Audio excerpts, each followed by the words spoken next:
I'm Sarah Houtman, and I want to talk a little bit about how to choose a safe holster. Carrying a gun is an inherently risky activity, and it's your responsibility to educate yourself to make that process safer. There are 3 functions a holster has to perform in order to be considered safe.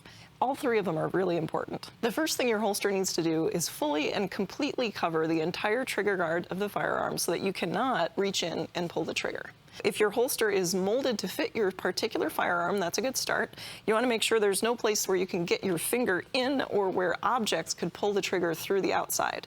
So that's going to eliminate a lot of soft holster options that may allow for the trigger to be pulled through the fabric. Ideally, you want your holster to be molded to fit your specific model of firearm. Be really careful with universal holsters. Those have to be evaluated on a case-by-case basis because not all of them are safe. Just because it's for sale doesn't mean it's safe. It's your responsibility to choose products that are safe. The second thing your holster needs to do is retain the gun in the holster and the holster to your body. And that means making sure your gun isn't going to fall out with movement.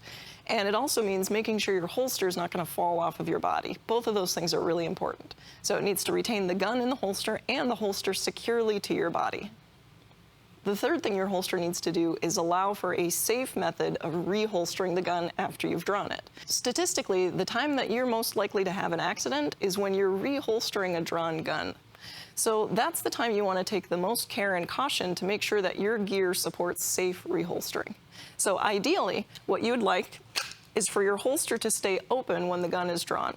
So you're wearing the holster on your body, it's under your belt. When you draw the gun, you want to make sure that holster doesn't collapse against your body. So again, this is where soft holsters are often not a safe choice. So you want to make sure the holster has a rigid mouth so that it stays open when the gun is drawn. You also want to make sure that your holster and your carry position support a safe path to and from the holster so that you can reholster the gun without sweeping any part of your body. You want to make sure you always have a clear path back to the holster and that your holster is unobstructed throughout the entire reholstering process. It's never okay to cross parts of your body to reholster your gun. So you never want a holster that you have to hold open and that will sweep your fingers with the muzzle in order to get the gun back into the holster. Choosing safe gear is really important. And these 3 requirements are the minimum. They don't mean that your holster is necessarily good, but they do mean that at a minimum, it's safe. And that's what you need to start out with. Because even though carrying is risky, we can make it a lot less risky by making responsible, knowledgeable choices.